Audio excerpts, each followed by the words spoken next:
အားလုံးပဲမင်္ဂလာပါ UK Match Day ရဲ့ Facebook နဲ့ YouTube Channel ကနေကြိုဆိုပါရစေအခုလောလောဆယ်မှာအခုကျွန်တော်တို့မြန်မာနိုင်ငံမှာဆိုရင်ကိုဗစ်ကတော်တော်လေးကိုဆိုးဆိုးဝါးဝါးဖြစ်နေပြီးတော့နေ့စဉ်1000ကျော်2000ကျော်တွေတောက်လျှောက်ဖြစ်နေတယ်သေဆုံးမှုတွေကလည်းလုံးဝမကျသေးတဲ့အခါမှာစုစုပေါင်း3000ကျော်ထိ positive case ဖြစ်နေတယ်မြန်မာနိုင်ငံတိုင်းတာနဲ့တော်တော်လေးများနေတဲ့အချိန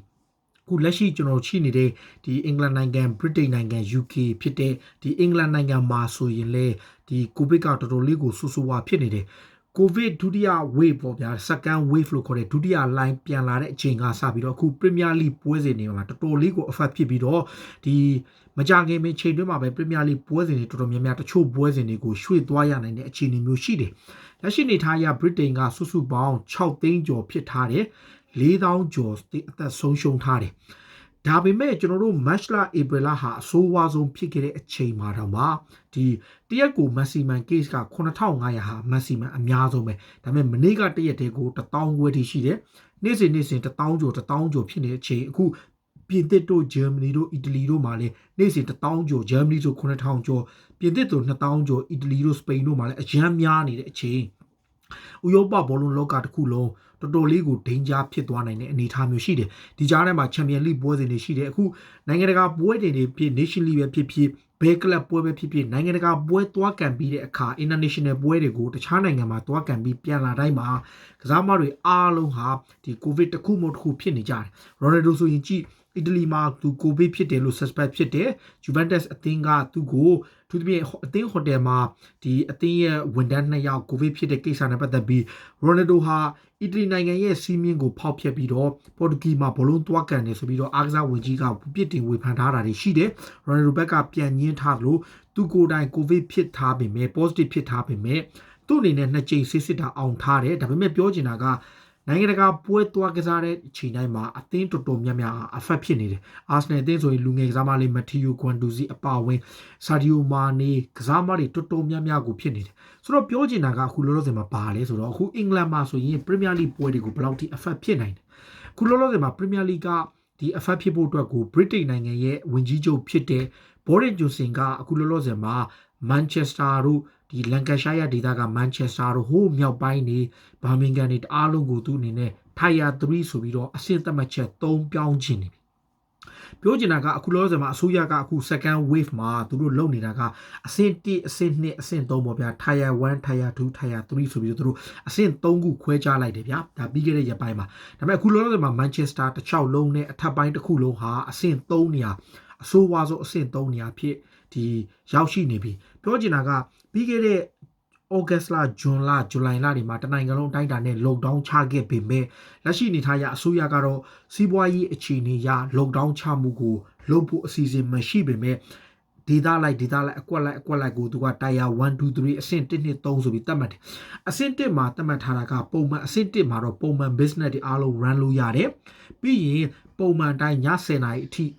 restaurant တွေစားသောက်ဆိုင်တွေဘီယာဆိုင်တွေအရက်ဆိုင်တွေပတ်တွေပိတ်ဖွင့်ခွင့်ပေးတယ်။ကျောင်းတွေ university တွေအကုန်လုံးတက်ခွင့်ပေးတယ်။အလုပ်တွေလည်းလုပ်ခွင့်ပေးတယ်။ဒါအပြင် wedding တို့ဒီ funeral တို့ဒီမင်္ဂလာဆောင်တာတို့ဒီအာတုပတွေလည်းတွားခွင့်ပေးတယ်။ဒါပေမဲ့ဂျင်းတွေလည်းတွားခွင့်ပေးပေမဲ့ဒီ rules ကတော့6ယောက်အများဆုံးလူစုလူဝေးခွင့်ပြုတယ်။ဒါကအဆင့်1 Tier 1မှာအဆင့်2 Tier 2မှာပါလဲဆိုတော့ဒီကျွန်တော်ပြောလို့ပေါ့အပြင်ကဧည့်သည်တွေကျွန်တော်တို့အိမ်ကိုလာလို့မရတော့ဘူးထို့စားက Wales ကလူတွေကိုကျွန်တော်တို့ Wales ကတငယ်ချင်းတွေရှိရင်ပဲဖြစ်ဖြစ် Scotland ကတငယ်ချင်းတွေဒီသူတို့ကကျွန်တော်တို့အိမ်ကိုလာလို့မရတော့ကျွန်တော်တို့ကိုယ်တိုင်ကလည်းအဲ့နိုင်ငံအဲ့မြို့တွေကိုတွားလို့မရတော့ဆိုတာကမြန်မာနိုင်ငံမှာတစ်မြို့နဲ့တစ်မြို့ lockdown ချထားသလိုပဲပြီးရင်တိမ်ထဲမှာဒီတိမ်ထဲကိုလာလေလို့မရသလိုအပြင်မှာလည်း6ရောက်ထက်စုလို့မရဘူးဒါအပြင်ကျွန်တော်ခုနပြောထားတဲ့စားတောက်ဆိုင်တွေတော်တော်များများပိတ်ရမယ်သူတို့သတ်မှတ်ထားတဲ့အရေးကြီးတဲ့အစားတောက်ဆိုင်နဲ့ဒီ household ပစ္စည်းရောင်းတဲ့ဆိုင်တွေတော်တော်များများဘယ်လိုပြောမလဲဒီဟာတွေတော်တော်များများပဲဖွင့်ပြီးတော့ကျန်တဲ့မလိုအပ်တဲ့ unnecessary ဆိုင်တွေပိတ်ရဒါက Tier 2လို့ခေါ်တဲ့အဆင့်သတ်မှတ်ချက်2အဆင့်သတ်မှတ်ချက်3ဆိုတဲ့ Tier 3မှာကျတော့ခုနပြောတဲ့ဘားဆိုင်တွေစားတောက်ဆိုင်တွေအကုန်ပိတ်ရမယ်မလိုအပ်တဲ့အဝတ်စားဆိုင်တွေအကုန်ပိတ်ရမယ်ဒါအပြင်ခုန wedding တို့ funeral တို့ဘာမှပေးမလို့ဘူးပြီးရင်သူတို့ပြောတဲ့အခါမှာပြီးအပြင်ကိုလည်းပေးမထွက်တော့ဘူးအပြင်ထွက်ရင်တော့မှ6ယောက်ရှိမယ်6ယောက်ဆိုရင်တော့မှစုသွားလို့မရဘူးခွဲသွားရမယ်ပြီးရင်ခီးသွားတာတွေပါလေအားလုံးလုံးခွင့်မရှိဘူးလမ်းမပေါ်မှာလူလုံးဝမထားရဘူး သွားမယ်ဆိုရင်တော့မှသူတို့ကကန့်သက်ချက်တွေနဲ့ရှိမယ်ပြီးတော့မှဒီ overnight တခြားနေရာမှာသွားနေတာတို့ Britain ရဲ့တခြားမြို့တွေမှာကိုကခီးသွားတဲ့ပုံစံနဲ့တခြားမြို့တွေကိုသွားပြီး overnight သွားတဲ့ခီးစဉ်တွေအကုန်ဖြတ်သိမ်းမယ်ဒါအပြင် local ထဲမှာလေဒေတာလိုက်ကိုသတ်မှတ်ချက်တွေအများကြီးချထားတယ်ဆိုတော့ဒါက Tier 3ဆိုပြီးတော့အဆင့်သတ်မှတ်ချက်3အဆင့်သတ်မှတ်ချက်3ကိုအခုလောဆယ်မှာ Manchester မြို့ကိုသူတို့ချထားဖို့လုပ်နေပြီလက်ရှိနေထားရ Manchester မြို့ရဲ့မြို့တော်ဝန်ကိုယ်တိုင်ကအဆင့်သတ်မှတ်ချက်3ကိုညှင်းဆန်နေတဲ့အပြင်မဲ့အစိုးရဝန်ကြီးချုပ်ကိုယ်တိုင်ကဗာပြောထားလဲဆိုတော့အဆင့်သတ်မှတ်ချက်3ကိုသူ့အနေနဲ့မကြခင်ချတော့မယ်သူတို့ပြောထားတာတော့ Monday မှာချမယ်တကယ်လို့ဒါ Monday မှာချရင်ကျွန်တော်တို့ England Premier League ပွဲစဉ်တွေဟာလာမယ့်တစ်ပတ်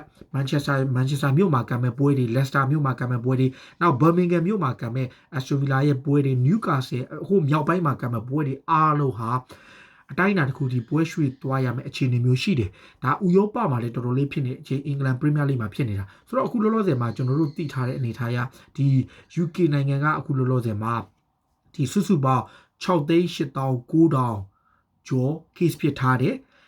တရက်ကိုအခုရက်ပိုင်းတွေမှာတရက်ကို1,000ခွဲအထက်တည်းပဲဖြစ်နေတယ်သူတို့အောက်တိုဘာဒုတိယပတ်နဲ့တတိယပတ်လောက်မှာသူတို့မှန်းထားတာပေါ့အခုလောလောဆယ်သူတို့တတိယပတ်နဲ့ဒုတိယပတ်ထားမှာသူတို့မှန်းထားတာကစုစုပေါင်း case ကတရက်ကို9,000နဲ့8,000ကြားလောက်ထိရှိနိုင်တယ်ဆိုပြီးသူတို့သတ်မှတ်ထားတယ်ဒါတော်တော်လေးကိုစူးစူးဝါတော့9,000နဲ့8,000ကြားထိတက်သွားနိုင်တယ်အခုလောလောဆယ်မှာနေ့စဉ် daily သေနှုန်းက100အထက်ဖြစ်နေပြီ100အထက်ဖြစ်နေပြီစုစုပေါင်း total သေဆုံးမှုနှုန်းက4,300ကျော်ရှိတယ်ဆိုတော့အခုလောလောဆယ်မှာဒီတစ်ပတ်တွင်းကံမဲ့ဒီ Celtic နဲ့ဒီ Ranger တို့ရဲ့တကယ် Scotland Derby ပွဲတော်မှာပြီးသက်တွေအပြင်သူမထွက်ဘူး Scotland မှာရှိတဲ့ဝန်ကြီးချုပ်ကိုယ်တိုင်ပြောထားသလို Britain နိုင်ငံအတွင်းမှာလည်းတော်တော်လေးကိုဆူဆူဝါဖြစ်နေပြီနေ့စဉ်တည်ဆုံးမှုတွေများနေတဲ့အပြင်အခုလောလောဆယ်မှာဒီဆေးရုံတွေတော်တော်များများမှာဆိုရင်ပြသူတို့ပြောထားတာဘာလဲဆိုရင် operation လုပ်ရမယ်အစောပိုင်းတွေက operation date ယူထားတဲ့သူတွေအားလုံးကို cancel လုပ်သွားပြီဒီနောက်ဆုံးကျွန်တော်တို့ဒီ Britain အစိုးရကသတ်မှတ်ထားတဲ့ဒီစစ်တမ်းတွေရနိုဝင်ဘာလမှာ Britain ရဲ့ဆေးရုံတွေအားလုံးမှာကိုဗစ်လူနာတွေအကုန်ပြည့်သွားမယ်ဒါတစ်လတောင်မကျန်တော့ဘူးเนาะနှစ်ပတ်ကျော်လောက်ပဲကျန်တော့တဲ့အချိန်မှာနိုဝင်ဘာရောက်လို့ရှိရင်ဆေးရုံမှာထားစရာနေရာမရှိတော့ဘူးဆိုရင်တို့အသစ်ဆောက်ရတဲ့အပူဆောက်ရမယ့်နေရာပေါ့မြန်မာနိုင်ငံမှာဆိုရင်ဗျာ ARD Foundation ကနေအသစ်သူနာခွင့်ထဲမှာဆောက်တဲ့ယာယီဆေးရုံတွေဆေးကန်းတွေပုံစံမျိုးတွေလုပ်ရတော့မယ်ဒါအခုလောလောဆယ်မှာသူတို့ target ထားတာအကုန်ပြည့်နေပြီပြီးရင်လက်ရှိ operation တွေလည်းမရှိတော့ဘူးတော့မလိုအပ်တဲ့ operation တွေဘာတွေညာတွေတာမန်ကျန်းမာရေးအားလုံးကိုနောက်ဆုလို့ရောက်လို့ရှိရင်အရေးပေါ် emergency ကလွယ်ပြီးကျန်လာတဲ့အကုန်လုံးကိုသူတို့အကုန်ရွှေ့ပြီဒါလက်ရှိနေထားရတဖြည်းဖြည်းဆိုးနေတာဆိုတော့ဘလုံးပွဲတွေကလည်း Premier League မှာလည်းတော်တော်လေး effect ဖြစ်တော့မယ်ဆိုတော့ Premier League ကလာမယ့်တစ်ပတ်ကျော်ကစပြီးတော့ဒီဘယ်လိုပြောမလဲ England Premier League မှာ Manchester တို့မြောက်ပိုင်း Newcastle တို့ Lancashire တို့ Birmingham တို့ကအသင်းတွေအနေနဲ့ဒီသူတို့ရဲ့ပွဲစဉ်တွေကိုပွဲရွှေ့ရမလားဘယ်လိုပုံစံနဲ့လုပ်မလဲအခုလောလောဆယ်မှာ London ကတော့ Tier 2အနေနဲ့အဆင့်2မှာပဲသတ်မှတ်ထားတယ် London ကဆိုတော့ Tier 2ဆိုတော့ကျွန်တော်ပြောလို့ပေါ့ခုနသတ်မှတ်ချက်တွေကတော့အရင်ကြီးမပြင်းထန်နေတဲ့အတွက်ကြောင့်အတိုင်းအတာတစ်ခုတည်းရှိတယ်ဒါပေမဲ့အဆင့်3သတ်မှတ်ထားတာက Liverpool တို့ဒီဘက်က Manchester တို့ Newcastle တို့ Lancashire တို့ Yorkshire တို့ဒါတွေအကုန်လုံး effect ဖြစ်ပြီဒါဆိုရင် Premier League ကတော်တော်ကိုတိုင်ပတ်မှာ Premier League ကတိုင်ပတ်မှာပြည့်လို့ဥရောပမှာလည်း Champions League လေးပွဲတွေလေးလာတဲ့အခါမှာပေးသက်တွေကြည့်ဖို့မပြောနဲ့ပွဲတောင်မှကွင်းပိတ်ကျင်းပဖို့တော့တော်တော်လေးခက်သွားပြီဒါပေးသက်တွေနဲ့တော်တော်လေးဆိုးဝါးစရာဖြစ်နေတယ်မြန်မာနိုင်ငံမှာလည်းတော်တော်လေးဆိုးဝါးဖြစ်တဲ့ကြောင့်ပေးသက်တွေနဲ့အထူး view ဆိုင်ပြီးတော့နေမှာပဲတက်နိုင်သမျှနေကြပါမဖြစ်မနေအလုပ်သွားရမယ်ဆိုရင်လည်းကျန်းမာရေးကို view ဆိုင်ပြီးတော့ကိုအမြဲတမ်း safe ဖြစ်အောင်နေပါလို့ပြောချင်ပါတယ်ဒါကျွန်တော်တို့အင်္ဂလန်မှာတော့တော်တော်ကိုဆိုးဝါးဖြစ်ပြီးတော့တရက်ကို case က1,000ခွဲအထက်ရှိနေပြီနော်1,000ခွဲသူတို့မှန်းထားတာကဒီအောက်တိုဘာဒုတိယပတ်နဲ့တတိယပတ်မှာ case က9,000နဲ့8,000ကြားမှန်းထားတယ်တရက်ကို daily case အခုလောဆယ်မှာ Spain မှာဆိုရင် Spain တို့ဒီပြင်သစ်တို့မှာတရက်ကို case က2,000နေဖြစ်နေပြီဆိုတော့တော်တော်ကိုတက်နေပြီเนาะဒီအမေရိကတို့ဒီအိန္ဒိယတို့ဆိုတရက်ကို9,000ကျော်6,000ကျော် case ဖြစ်နေပြီဒါတော်တော်ကိုဆိုးနေပြီဒါ Britain မှာလည်းစကန်ဝေးလာကျွန်တော်တို့ဆိုဘယ်တော့ lockdown ချခံရမလဲအခုဆိုကျွန်တော်ဆိုရင်အလုပ်မှာကျွန်တော်ရဲ့ဒီအလုပ်လုပ်ခွင့်ကပ်ပြား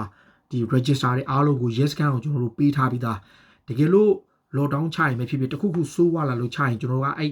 uniform ဝတ်ပြီးသွားရမယ်ပြီးတာနဲ့သူတို့မေးတဲ့အခါမှာလမ်းမပေါ်မှာလူသိမ့်မထားတော့ဘူးအဲ့ကြရင်ရဲမေးတဲ့အခါမှာကျွန်တော်ဘယ်ကိုလှုပ်သွားမယ်ဆိုတဲ့အကြောင်းရင်တော့ကဘတ်ကားမှာကျွန်တော်ပြန်ရောက်တဲ့အချိန်လန်ဒန်ကိုပြန်ရောက်တဲ့အချိန်မှာကားတစ်စီးကိုမက်ဆီမှာ23ယောက်တင်ခွင့်ပေးတယ်လူเนาะအခုလောလောဆယ်မှာ